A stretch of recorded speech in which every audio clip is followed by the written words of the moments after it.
Bueno, pues hoy vamos a hablar entonces de los océanos, ¿no, Sergio? Que dices que tiene tela que cortar. Definitivamente los océanos es una parte consustancial al ser humano. Ha sido relevante en la historia nuestra y lo va a seguir siendo.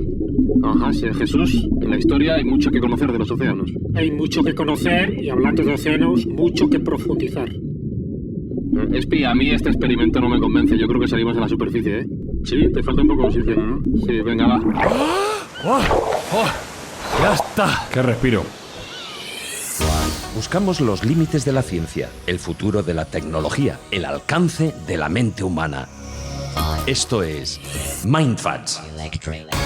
Bienvenidos a Mindfacts, donde cada semana buscamos los límites de la ciencia, de la tecnología y de cuánto tiempo es capaz de aguantar un locutor sin respirar debajo del agua. Sergio Cordero, buenos y mojados días. Hola, ¿cómo estás? Aquí en remojo. Jesús Callejo ya con la toalla. Sí, ya me estoy secando, sí. Y Alberto Espinosa, tú para secar ese pelo y esa barba. Ya, y para quitarme el neopreno, macho, ¿cómo se pega esto? Bueno, recordamos que Mindfacts llega a vuestros oídos gracias al apoyo de alguien y con una buena intención mes tras mes. Sergio, el apoyo del mes de junio llega gracias a... Este mes es la inmobiliaria Macorey de Leganés. Y echamos una mano, Jesús Callejo, a alguien que va a hacer buen uso de nuestra ayuda. Yo creo que sí, la Fundación Ocho Tumbao, hay que poner ahí la O en su sitio, de Daine Rovira y Clara Lago, yo creo que están haciendo una buena labor y, bueno, qué menos que contribuir un poquillo con ellos.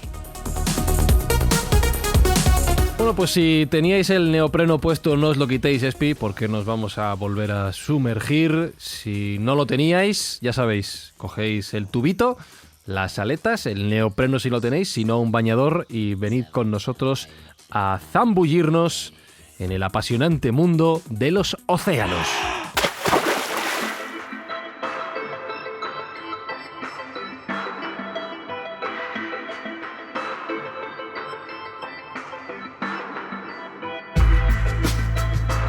Y es que, Sergio, miramos mucho al futuro, miramos mucho al espacio, buscamos respuestas a preguntas que hoy en día no tienen contestación, hablamos de cosas muy sesudas y muy complicadas, pero si queremos rompernos la cabeza, no tenemos más que mirar debajo del agua para intentar descubrir la cantidad y cantidad de cosas y cantidad de posibilidades que los mares y los océanos nos pueden brindar.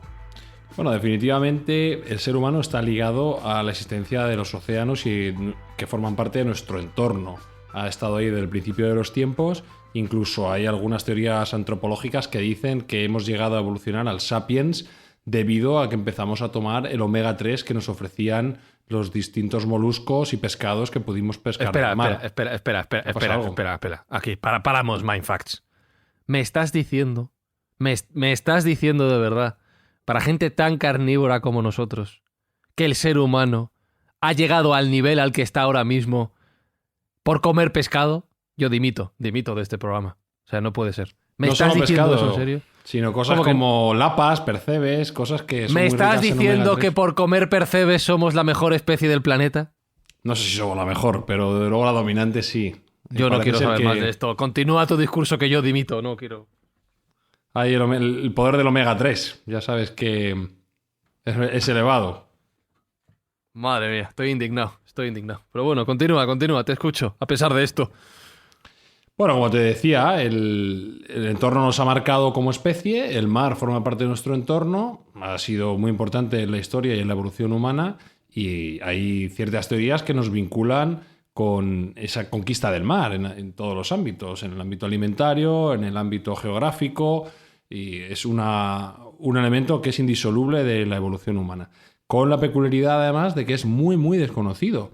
Podemos llegar a decir que conocemos más de la Luna que de los mares y de los océanos, que todavía estamos en pañales, y Jesús ahora nos podrá apuntar cuánto ignorantes somos en general y específicamente de los propios mares y océanos. No, es verdad que cuando hablamos un poco de las fronteras del conocimiento, casi siempre un poco lo limitamos al ámbito terrestre, es decir, todavía quedan algunos lugares por explorar y ahí un poco llega nuestro conocimiento, prácticamente lo tenemos todo ya cartografiado, pero el mar es otro mundo. También la otra frontera del conocimiento estaría en el espacio. Nos queda mucho por investigar, pero como decía Sergio, conocemos mucho más de Marte o de la Luna que de nuestros océanos. Y océanos son muchos y tanta agua tenemos en este planeta llamado Tierra o llamado Gaia, que el 71% de la superficie de la Tierra es agua. Y que 3/4 partes es agua, y que el 94% del agua de la Tierra se encuentra en los océanos. Es decir, el océano, el agua, es una fuente de vida, y no solo porque los últimos estudios demuestren claramente que el origen de la vida podría haber estado en el agua hace 4.000 millones de años, sino porque sin el agua, actualmente, sin los océanos, el planeta, y por supuesto la humanidad y cualquier otra especie mamífera, posiblemente estuviéramos abocados a la extinción. O sea, tan importantes los océanos, igual que pasa con los bosques, igual que pasa con esa biomasa, que si la destruimos, y encima el ser humano estamos empeñados en destruirlo, en contaminarlo, nos estamos destruyendo a nosotros mismos. Así que seamos conscientes de una vez por todas que cuando hablamos de los mares, es verdad que nos da muchísima riqueza, muchísima prospección a todos los niveles y muchísimos recursos, tanto alimentarios como incluso de farmacia, de farmacopea y hasta de cosmética. Y por supuesto de energía. Cuidemos los mares, cuidemos los océanos, porque ahí radica no solo muchísimos misterios que están todavía por descubrir, porque conocemos muy poco de lo que es esos fondos, y ya no digo los fondos abisales, sino que además es una fuente inagotable de energía, de alimentación, y creo que es muy importante destacarlo desde el primer momento, de limpieza atmosférica. Todos los océanos absorben cantidades ingentes de dióxido de carbono, y en concreto el fitoplancton no solo absorbe dióxido de carbono, sino también desprende oxígeno, ni más ni menos que un 70% del oxígeno de la atmósfera procede directamente de los océanos. Y con todo esto tenemos prácticamente un segundo planeta que descubrir más allá del que está por encima del nivel del mar. Sergio, hay mucha gente investigando lo que hay ahí debajo, seguramente no a la misma altura que los que están investigando lo que pasa en tierra, claro, supongo. Lo cierto es que hay menos gente de lo que debería, porque con tanta incertidumbre que tenemos, como bien ha anticipado Jesús, es un nuevo mundo por descubrir. Y realmente la oceanografía no es una ciencia que esté muy boyante, se desprecia un poco en aras de otras que quizás sean más yermas, pero es cierto que el océano nos puede dar respuestas a grandes de los problemas que tenemos, a problemas alimentarios, a problemas farmacéuticos, a problemas energéticos. Todavía estamos despreciando un poco las soluciones que tenemos a mano y a mayores estamos contaminando y tirando por tierra, y nunca mejor dicho, las múltiples bondades que tenemos en el medio acuoso, que como bien dice Jesús, están en el entorno del 70% de la superficie de la Tierra. Sin embargo, no sé muy bien por qué. Todavía la ciencia especializada en este tipo de entornos no es tan potente como debería ser, bajo mi criterio. Uh-huh. ¿Qué es lo que se está estudiando más? ¿Qué es lo que más, estamos curioseando ahí debajo del agua? Más allá de lo de comer pescado, eso no, por favor. Bueno, hay muchísimos ámbitos abiertos. En primer lugar, como bien decía Jesús también, se está descubriendo el propio océano a nivel geológico. Uh-huh. Si tenemos en cuenta que las mayores profundidades son desconocidas completamente, que la mayor parte de la fauna animal que existe solo se conoce 1/3 de todo lo que contiene el océano, hay 2/3 desconocidos, que cada año se descubren 500.000 virus nuevos dentro del mar, es exponencial el conocimiento que estamos teniendo. Nos encontramos ante una nueva dimensión que tenemos que atacar para poder sacar adelante un conocimiento que antes no teníamos. Y hasta ahora pues está despreciando algo que nos puede dar un montón de soluciones para problemas reales. Uh-huh. No, y sobre todo médicos. Fijaros que casi siempre cuando se habla del mar se habla más como fuente de alimentación. Bueno, pues ahí están todos los moluscos, los crustáceos, los peces, en fin, todo. Incluso la alimentación del futuro, ¿no? Las microalgas marinas. Pero es que es una fuente inagotable de botánica, de farmacopea. Lo mismo pasa con los bosques. Por eso a mí me llama mucho la atención y me cabrea especialmente cuando pues alguien, como yo que sé, un presidente de Brasil, le da por quemar el Amazonas pensando que con eso está haciendo un beneficio industrial a su país o que está ayudando a las empresas madereras. Y no se está dando cuenta que se está destruyendo no solo una biomasa importantísima para generar oxígeno y absorber dióxido de carbono, sino también como futuros medicamentos que cuando se descubran podrán erradicar muchísimas enfermedades. Pongo un ejemplo, que es la corteza del sauce. Ya sabéis que de ahí salió luego lo que era la aspirina, ¿no? El ácido acetilsalicílico. Bueno, pues eso ya estaba en la naturaleza. La gente de conocimiento, los pueblos de tradición saben perfectamente que no hay enfermedad que no se pueda erradicar con algún producto natural. Conocemos más los de tierra, conocemos más los que están relacionados con plantas y con animales, pero sobre todo conocemos esa farmacopea que son los bosques tropicales, que son las junglas y que es el Amazonas. Pero es que también en el mar hay muchísima medicina. Y no solo hablo ya, fijaros, de dos datos que me parecen muy significativos, que son esos baños de mar que se dicen que es la sal, gracias a la sal, solo por el hecho de meterte en un mar, gracias a esa salinidad, ya te puedes curar muchísimas enfermedades dermatológicas, muchas dermatitis o accesos, por ejemplo, solo con eso. Pero es que además, si lo sabéis bien, están los iones negativos. O sea, la mera presencia de estar en el mar, de estar en la playa, aunque no te metas para bañarte, hay esos iones negativos que, a pesar de que digan que son negativos, son muy positivos para la salud porque son moléculas que absorbemos y las estamos absorbiendo tanto por la piel como por la respiración. Y entre otras cosas, lo que hace solo esos iones negativos, lo que hacen es mejorar nuestros niveles de serotonina. Y como bien sabéis, la serotonina es un neurotransmisor que sirve para darnos esa sensación de felicidad, de sensación placentera del momento en el que vivimos. Bueno, pues solo eso te lo da la presencia del mar. Si además entramos en el mar y empezamos a buscar tratamientos contra el cáncer que se han encontrado y que están patentados, quiere decir que aquellos que están contaminando el mar son unos insensatos. Están contaminando y están destruyendo una fuente no solo energética, sino de medicina y de alimentación potentísima. Hasta el punto que Jacques Cousteau, reconocido por todo el mundo, decía que tenemos que salvar los océanos si queremos salvar a la humanidad. Y cuando él dijo esta frase, ya había un 30% de esos océanos que se estaba destruyendo. O sea, que seamos inteligentes, seamos conscientes y si no lo hacemos por nosotros, por lo menos hacerlo por nuestros nietos. Es que esas imágenes de las islas de plástico en el mar, islas enteras gigantescas de plástico, es que es desolador. Es desolador. Pero eso es un ejemplo de la estupidez humana. Esto es como construir una casa y empezar a derrumbarla y a tirar piedras y a hacer socavones y a horadar los cimientos, sencillamente porque pensamos que, bueno, que de esta forma queda mucho más estética. Y no queda más estética ni es mucho más práctica. Sencillamente nos estamos cargando nuestro planeta. Y nuestro planeta, hasta que no encontramos un sustituto, hasta que no hagamos habitable la Luna o hagamos habitable Marte o cualquier exoplaneta, sigue siendo nuestro hogar. Y nuestro hogar y nuestra casa la tenemos que cuidar. Si no la cuidamos, no solo pagamos las consecuencias nosotros, sino las generaciones que van a venir. Entonces, por eso digo que los océanos es fundamental tener un conocimiento exhaustivo de que esa es la fuente de alimentación del futuro. Imaginaros que se habla que de aquí a 15 o 20 años el 40% de los alimentos que vamos a ingerir proceden directamente del mar. Cuando digo del mar me refiero a los océanos, es los 5 océanos conocidos y los cientos de mares que hay repartidos por todo el planeta Tierra. Entonces, vamos a darnos cuenta de eso. El 40% de la alimentación va a depender de una forma directa de los suministros que tiene el mar, tanto de animales vertebrados como invertebrados. Entonces, no estemos tirando plásticos, no hagamos islas de plásticos, que son islas gigantescas, algunas con un tamaño como Menorca. Es increíble, ¿no?, lo que está pasando. Bueno, yo quiero apuntar en el aspecto alimenticio la importancia del mar, que ya se están dando pasos a crear granjas en el mar. Y voy a poner dos ejemplos claros. Una es de mi amado Japón, en Okinawa. Se trata de un alga que se llama el mozuku, que para los japoneses es un tesoro porque tiene un sabor y una delicadeza tremenda, y se está trabajando como una granja sobre tierra. Se ponen unas redes, se cultiva ese alga y luego se aspira, se sube y se trata en diferentes texturas y diferentes preparaciones.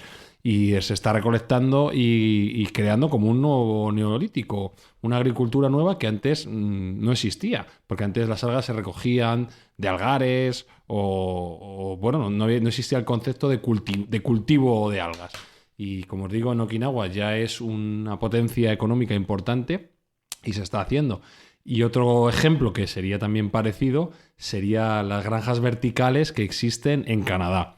Canadá, en la península del Labrador, ha tenido un bajón muy importante por el esquilme que ha tenido el mar de su pescado principal, que es el bacalao, y los pescadores se han reinventado un poco creando sus propias granjas, que además son verticales y que tienen la ventaja de que son absolutamente pasivas. No requieren de energía, no requieren de tratamiento, no requieren absolutamente nada, sino ellos hacen un planteamiento de granjas verticales de alga kelp.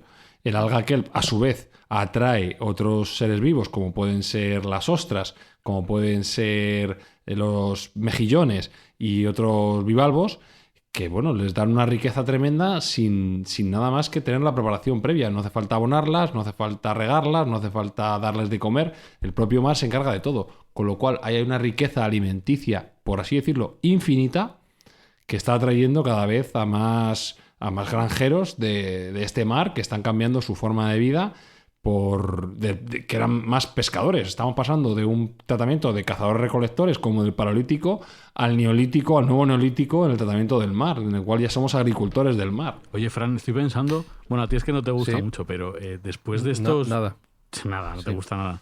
Estos Eso dos tenemos que cambiar. Ya, es que Fran a veces tiene cosas que dices, pero este tío, con lo listo que es, ¿cómo puede hacer estas auténticas animaladas? Ajá. Después de estos meses sin pesca, sin marisquear, sin pescar, o sea, debe de estar la cosa, unos bichos gigantescos, ¿no? O sea, va a haber unos centollos que al mismo nos comen ellos. Estoy pensando, habrá una recuperación en el mar tremenda. Ha salido de su cueva el megalodón. Sí, ya no tiene en miedo lugar a de los con humanos. caña vamos a ir a pescar con grúa directamente para poder sacar a los bicharracos. No, bueno, estos meses de confinamiento ha sido una ayuda, un respiro para muchísimas especies animales.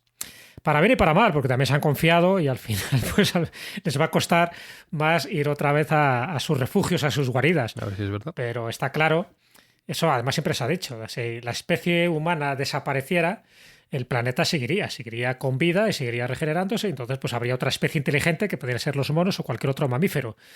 Pero al revés, si desapareciera, por ejemplo, las especies marinas o desapareciera incluso las especies relacionadas con los insectos, por ejemplo, las abejas, el ser humano desaparecería directamente.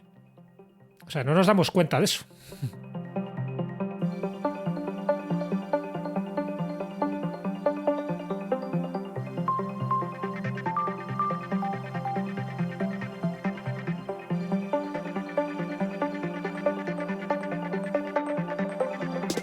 A pesar de los continuados esfuerzos de mis compañeros en convencerme de que coma pescado, me mantengo firme. Pero marisco no es pescado, Fran, tío. Su influencia... Bueno, el marisco lo podemos hablar. No es pescado, tío. Podemos hablarlo, bien. Por ahí podemos ir bien. Sí, las gambas y todo eso, pero... Tío. Pero no... Además la pagas tú. No, tampoco... Claro. Eso ya sí que es completamente improductivo. Pero yo sí, lo que sí me apetece es profundizar en el mar, literalmente hablando. Y es que, Sergio, hablábamos de la investigación y hablábamos de lo desconocido que es el espacio y lo desconocido que es el océano. Hay zonas del océano que prácticamente no conocemos en absoluto. ¿Cómo son o qué hemos aprendido de las grandes profundidades marinas en nuestro planeta? Bueno, lo poco que vamos conociendo, porque como digo, es un ámbito que no se ha trabajado demasiado, es una sorpresa tras otra. Ten en cuenta que algo que hoy en día es más o menos de uso común, como son las erupciones volcánicas que existen en el lecho marino, hasta el año 1977 se desconocían. Entonces estamos aprendiendo de muy recientemente. Hay aproximadamente un 85% del mar que está sin mapear. Todavía 85%. 85% del lecho marino está todavía sin ser mapeado. Es verdad que no es sencillo porque hay una parte muy profunda y hay determinadas zonas que son de difícil acceso, la presión tampoco juega a nuestro favor, pero sobre todo no ha habido un incentivo, como puede haber habido en otras áreas, para poder mapearlo. Sin embargo, esto está cambiando. ¿Por qué? Porque de estas últimas investigaciones que se han realizado en los lechos marinos se ha detectado que existen en diferentes zonas materiales y minerales que pueden ser muy valiosos. Y se está creando una nueva industria, que es la de la minería marina, que está teniendo cada vez más pujanza. Para intentar no depender tanto de las tierras raras chinas, que son, como sabéis, los monopolistas en este ámbito, parece ser que en el lecho marino existen tierras raras más que de sobra para suplir a todo el mundo, suministrar a todo el mundo. Y asimismo, grandes cantidades de oro, titanio, coltán, todos los minerales y materiales que nos hacen falta podría estar en los nódulos de los lechos marinos y cerca de las ventanas abisales. Con lo cual se está despertando un interés económico en empezar a trabajar en el mineo de todo el lecho. Ciertamente hay mucha gente en contra de esta nueva industria, porque todo lo que sea minear o minar esa parte va a conllevar una destrucción del ecosistema en el cual se radican. Entonces hay una componente ahí ética un poco compleja en el aspecto de si debemos o no debemos aprovechar los recursos que el lecho marino nos está ofreciendo. Claro, te iba a decir que si el impulso a la investigación de nuestros mares viene de la mano de la explotación económica de los mismos, a lo mejor estamos cometiendo el mismo pecado que estamos llevando a cabo por encima de la superficie del mar. Por desgracia, ya sabes que el ser humano se mueve por incentivos y al final, cuando hay dinero de por medio es porque se va a recuperar ese dinero o se va a multiplicar ese dinero. Y efectivamente se está empezando a ver un movimiento pues especulativo con los recursos marítimos. Y como digo, hay voces disonantes en el ámbito de que se considera que quizás sea mejor dejarlo como está, preservar esa fauna y esa flora que existe en el mar y no explotarlo como ya hemos hecho con la superficie. Uh-huh. Es que fijaros, esa fauna abisal, que es un mundo totalmente desconocido para nosotros, solo intuimos determinadas cosas, ¿no?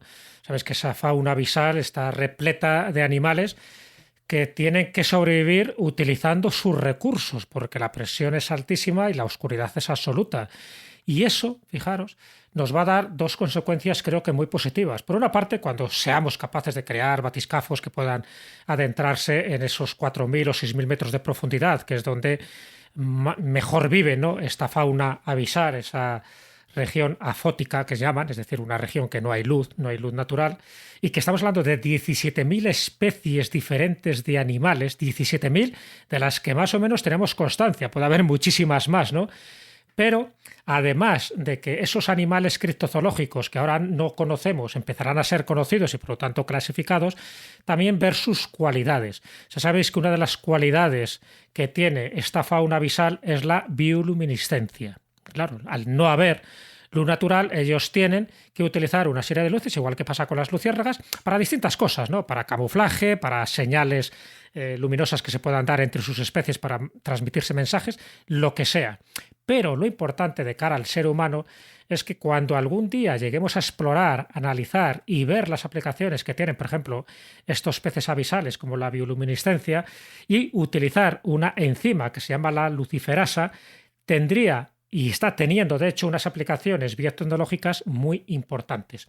A todos los niveles, a nivel militar, incluso y a nivel también médico y biológico. Pero la cantidad de sorpresas que nos podemos llevar. Esto es como tener una caja, ¿sabes? Una caja sorpresa y no saberlo abrir porque no tenemos la llave adecuada. Y la llave adecuada es porque necesitamos tener esos batiscafos, esos submarinos que soporten esas presiones y que podamos bajar a los 4.000 o 6.000 metros de profundidad.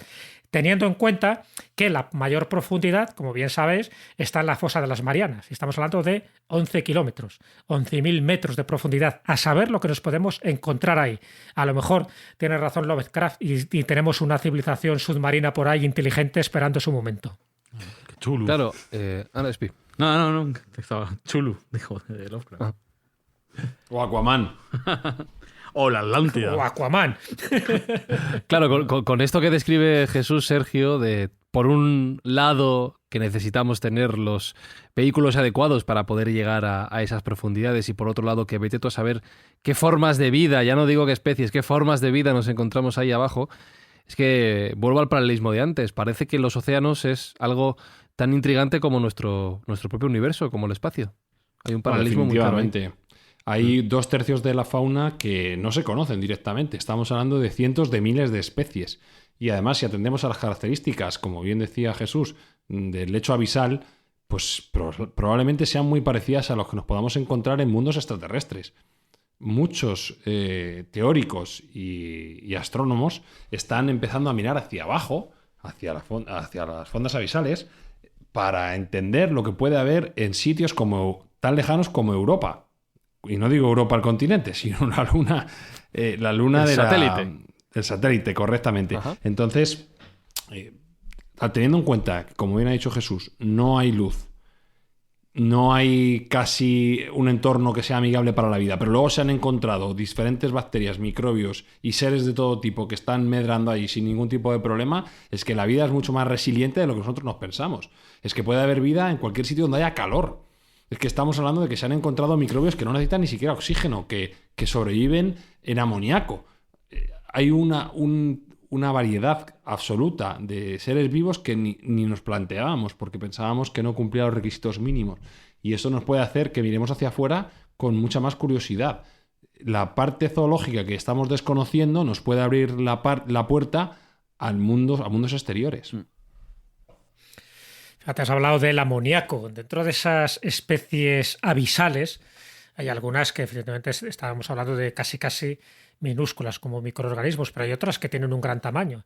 Y se habla de un animal criptozoológico, pero también mitológico, es el kraken. El kraken sería una especie de calamar gigante que ahora sabemos de su existencia porque, bueno, pues algunos, por distintas circunstancias, pues quedan varados y no hemos encontrado en ninguno vivo, pero sí forman parte de algunos museos. Por ejemplo, en el Tepesma, en Luarca, en Asturias, pues podemos encontrar kraken, es decir, calamares gigantes de la especie Architeuthis dus, que tienen pues una longitud de 10-15 metros, pero algunos superan los 20 metros, algunos superan los 30 metros y algunos dicen, pero eso ya es mitología pura, que puede superar los 40 metros, pero viven en profundidades, no viven a ras de la superficie por la cantidad de peligros que conlleva y porque por eso se consideran seres criptozoológicos. Bueno, pues hablando de ese amoníaco que tienen, cuando decía, bueno, pues fíjate, capturar un kraken, como aparece por ejemplo en la novela de Julio Verne, ¿no?, de 20.000 leguas de viaje submarino, cuando ataca a ese barco, que por cierto está basado en un hecho real, está basado en el ataque de un buque francés llamado el Alequetón a mediados del siglo XIX. Pues podríamos hacer, imaginar, una cantidad de platos de pulpa feira increíbles, pero no podríamos porque tienen una cantidad excesiva de amoníaco que los convierte en incomestibles, ¿vale? Lo cual, por una parte dices, bien, ya sabemos que el kraken, llamado de una forma genérica estos calamares gigantes, existen, pero no podríamos digerirlos, no podríamos comerlos porque ese amoníaco es lo que les permite a ellos vivir en esas profundidades. Por tanto, ese tipo de líquidos, de sustancia, de sangre, para ellos, por utilizar esa palabra, es esencial.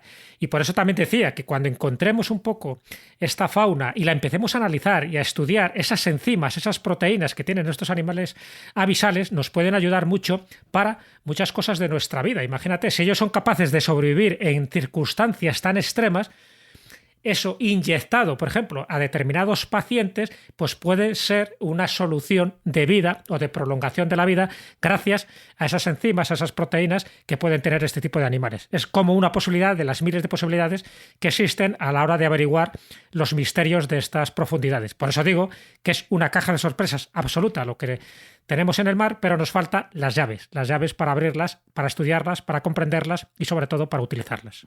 Y no solo, como comentaba Sergio, sino para la exobiología, la posibilidad de vida en el espacio, no solo en Europa como luna de Júpiter, sino en Célado, en Saturno, que es bastante posible y plausible que en el Polo Sur exista un océano gigantesco como en seguro, Europa. Además, en Célado se ha encontrado. Sí, está mares bastante claro. Congelados. Otra cosa es el tipo de agua, que no será H2O, será distinta. Sí. Pero da igual. Pero bueno, pero en Europa también, por ejemplo, el satélite de Júpiter, Europa es una masa prácticamente helada. O sea, lo que puede haber ahí, bueno, una vez que pudiéramos escarbar esa capa helada, pues a lo mejor estaríamos hablando de vida. Claro, que ¿por qué no va a haber vida si hay agua? Lo que pasa es que a lo mejor la vida que vamos a encontrar allí no es la vida que nos gustaría encontrar. No sé si me lo estoy flipando, pero hay una sonda que va camino a Europa, ¿no? O a un proyecto que va, además, tiene que perforar toda esa capa de hielo, que va con un motor nuclear que va a perforar toda esa capa de hielo hasta llegar al final y tiene que seguir. Está el proyecto, pero no está todavía. ¿no? Está el proyecto. Lo que no están son los fondos. Allí, no está la pasta, ¿no? Claro. fueron las sondas estas de Huygens Cassini, ¿sabes? Que ya estuvieron un poco analizando los satélites jovianos, que por cierto se descubrieron más satélites jovianos y más satélites de Saturno, o sea que hay muchísimos y ya nos vamos acercando al centenar de satélites y cada uno con una función. Pero lo que queda claro, y eso ya lo comentamos en su momento, es que en el sistema solar hay más agua de la que nos imaginamos, pero hay agua también en el planeta Marte, no hace falta irnos más allá, no hace falta irnos a lugares más alejados del Sol. Y cuando hay agua, cuando hay hielo, es que hay vida, algún tipo de vida, alguna manifestación de vida. Hablo de vida, no de vida inteligente, porque ya los que mantienen las teorías de exoplanetas y exopolíticas, pues también hablan de esas inteligencias que estarían ahí esperando su turno para llegar al planeta Tierra. Pero con independencia de eso, el agua siempre ha sido un elemento, un factor de vida. Allí, por eso los grandes científicos dicen que la vida, o sea, ese caldo de cultivo que pudo surgir hace 4.000 millones de años, tuvo que estar en el agua. Y si hacemos caso de la teoría de la evolución, pues antes de llegar a homínidos, éramos peces, éramos seres que estábamos ahí acuáticos, que en eso se basan muchas novelas de ciencia ficción, entre ellas esta de Lovecraft. El foto dice que era una civilización antediluviana, legendaria, acuática, que luego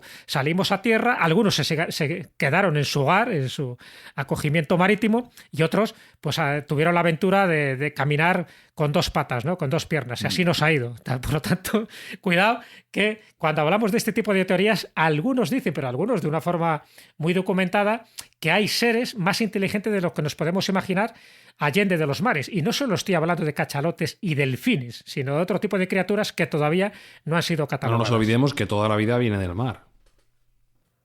Todas, y esos planetas gigantescos que algunos bueno, nos han contrastado porque no hemos podido ir, pero bueno, que son solamente agua, como sale en Interstellar. Ese planeta que es un mundo acuoso. Un mundo acuoso completo. Claro. Y mirando al futuro, Sergio, ya que estamos hablando tanto del espacio, al igual que la investigación espacial se va a potenciar, se va a acelerar, ¿tú crees que se va a interesar más la investigación científica y tecnológica por nuestro propio océano, por nuestra propia agua? Yo creo que sí, pero por lo que hemos hablado antes, porque hay un incentivo. El incentivo va a ser probablemente económico o energético. Ya hablamos en su momento de las energías alternativas a las alternativas, algunas que conllevaban el uso de océanos y el agua en general. Ahí destacábamos, por hacer un rápido resumen, dos tipos de energía. Una era la energía llamada energía azul, que se basaba en el intercambio entre agua dulce y agua salada. Allá donde se embocaban los ríos, ese intercambio de iones mediante unas membranas se podían aprovechar y era tremendamente energético y se podía sacar un rendimiento energético muy interesante. Y el otro era el llamado TPC, que es el intercambio de calor respecto a la temperatura que hay en el mar superficial y las fondas abisales. Ese intercambio de calor podría mover unas turbinas con unos motores Stirling que podían hacer también una capacidad energética casi ilimitada. En todo caso, el ser humano siempre ha tenido interés en modificar a su antojo los diferentes mares y océanos. Sin ir más lejos, hemos sido capaces de hacer desaparecer un mar. El mar de Aral, que está entre Uzbekistán y Kazajistán, en la zona de Asia Central, pues en el año 1980 tenía una dimensión. Cuando digo un mar, en realidad es un lago interior, pero bueno, se le denominaba Mar de Aral. Y tenía una extensión de 68.000 kilómetros, era absolutamente navegable, era rico en fauna y flora, y tan solo 30 años después ha desaparecido completamente. O sea que nos hemos cargado un mar, el ser humano ha sido capaz de cargarse un mar sin grandes muestras de querer aprovechar, simplemente haciendo regadíos y canales.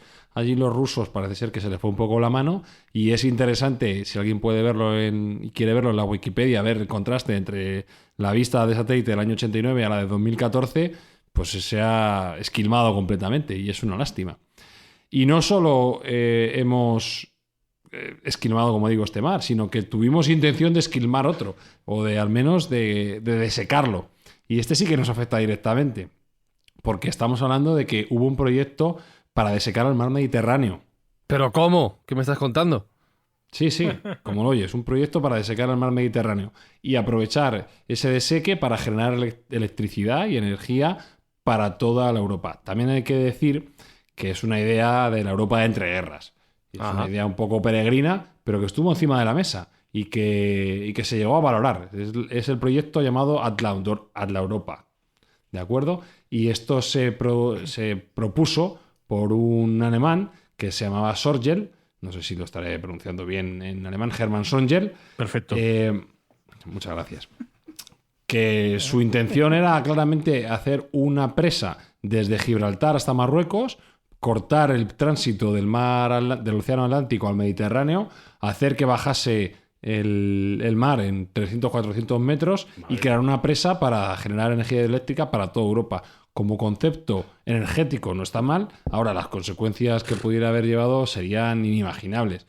Para empezar, probablemente sabríamos mucho más de nuestro entorno histórico, porque Jesús puede dar una charla larga y tendida acerca de este tema, encontraríamos un montón de civilizaciones que se quedaron cercanas a lo que son nuestras costas actuales, porque el nivel del mar, recordemos que no siempre ha sido el mismo que tenemos hoy.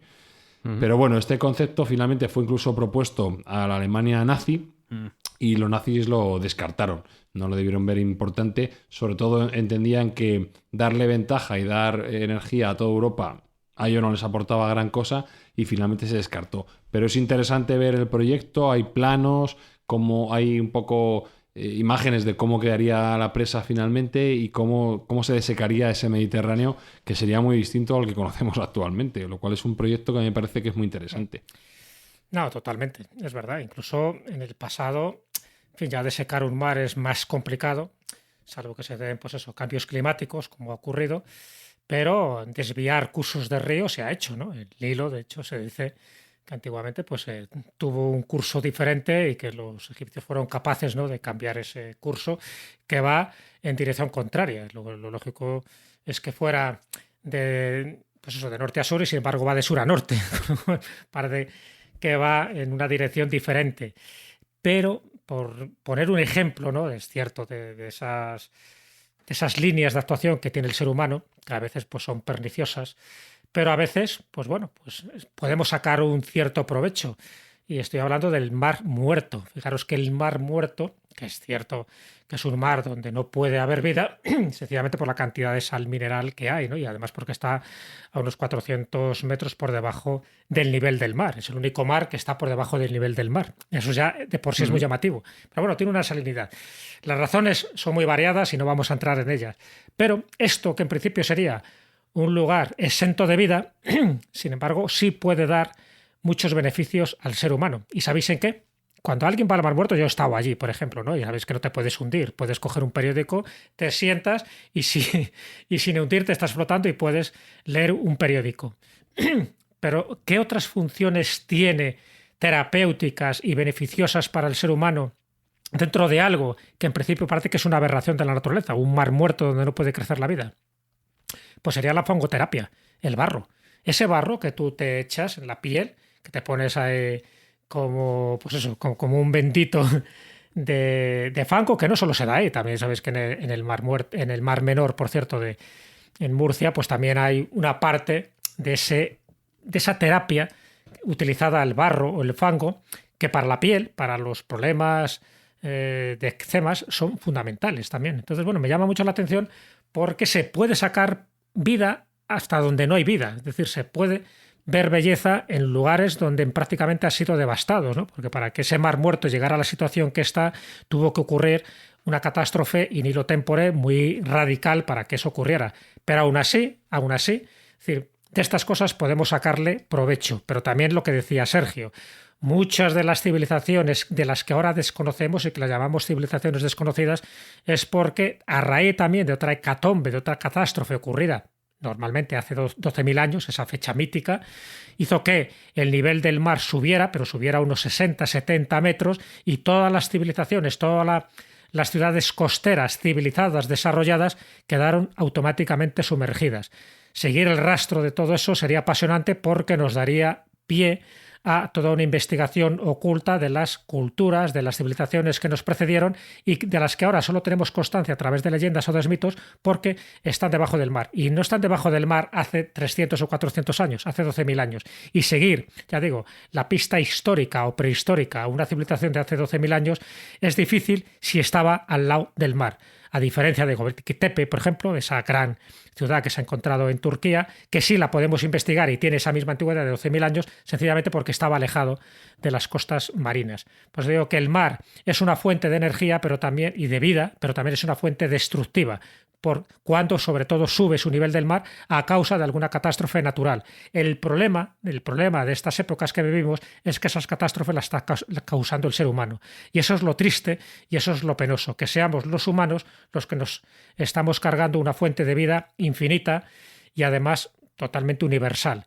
Pero las circunstancias son las que son. Si nos vamos atrás, los cambios geológicos, los cambios traumáticos se han producido. Y ya digo, todas las ciudades que están al lado del mar son las que tienen más posibilidades de ser anegadas. Muchísimos, por ejemplo, monumentos megalíticos del archipiélago de Malta, estoy seguro que están bajo el mar. Lo que queda de ese archipiélago de Malta, esas 3 islas de Malta, Gozo y Comino, es lo que hay de un archipiélago muchísimo mayor, que a lo mejor hace 12.000 años se veía con más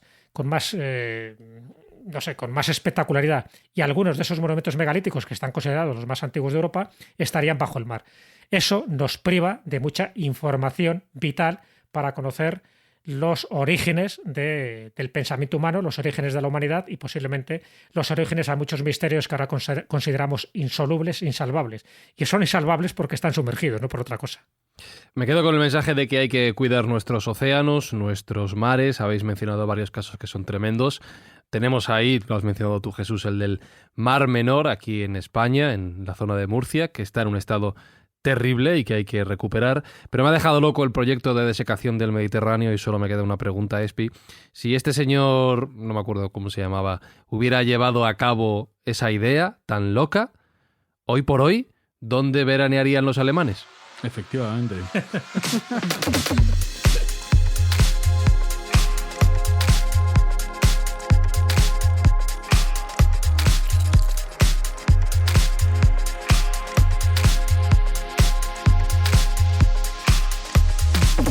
Así somos en Mindfacts, siempre haciéndonos las preguntas más acertadas y que hacen evolucionar a la especie humana. A eso hemos venido, Espi, a evolucionar, a aprender. Total, a aprender de estos dos tíos que son Estos señores, dos castillos, sí. Jesús Callejo, Sergio Cordero. Joder. Sí, pues nada, pues despido a los castillos. Jesús Callejo, un placer escucharle una vez más. Oye, habéis utilizado un buen ariete, ¿eh? Ese ariete me ha destruido totalmente. Palabras. Pero siempre nos quedará la cerveza. Es verdad, la cerveza. Sergio, la cerveza que no el pescado, por favor, Sergio. No me caigas en eso.